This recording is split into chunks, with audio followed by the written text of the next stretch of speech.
Quand vous étiez ministre d'État, vous avez effectué une tournée dans ces pays où vous avez rencontré des chefs d'État.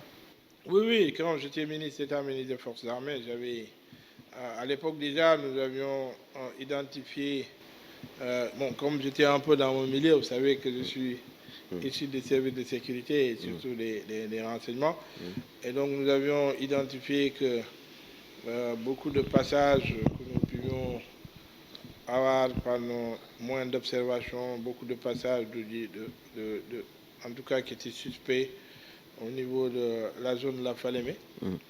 Ce qu'on appelle la zone de trijonction, ce sont les trois frontières Mali, Sénégal et Mauritanie qui sont tout blancs. Et donc il fallait peut-être prendre des actions pour essayer soit de mettre une porte d'interposition ou en tout cas de faire des patrouilles communes dans la zone pour essayer de surveiller cette zone-là qui était déjà très active dans le passage des groupes, des troupes djihadistes.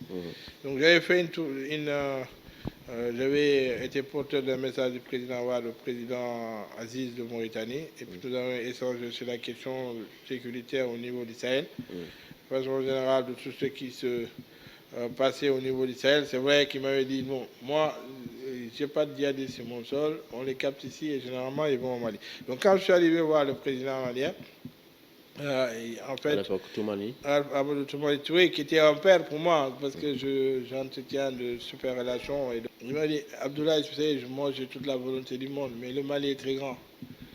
Quelquefois, mes soldats, quand ils vont de l'autre côté, même, ils ont des problèmes de nourriture. Parce que le Mali est très grand, les infrastructures. Donc, ce qui fait que les troupes djihadistes, généralement, quand ils opèrent, ils ont des camps d'entraînement dans ces zones-là, qui sont des zones pratiquement pas contrôlées. En plus, avec la chute de Kadhafi, beaucoup d'armes, c'est des milliers d'armes qui sont venues de la Libye et qui sont déversées dans le Sahel et surtout dans cette zone. Donc il y a une circulation d'armes, une circulation de trafic de toutes sortes, le trafic de drogue, l'immigration clandestine. C'est une zone vraiment où il y a tous les éléments, les ingrédients se réunissent pour installer vraiment le chaos. Donc le président malien, déjà à l'époque, nous signalait vraiment cette situation. Et ce n'est pas étonnant que jusqu'à maintenant, on n'arrive pas à mettre de l'ordre dans cette zone-là. Mais nous avions déjà, dès l'époque, à cette époque-là, déjà, on avait des projections que les choses allaient mal se passer pour les années qui viennent.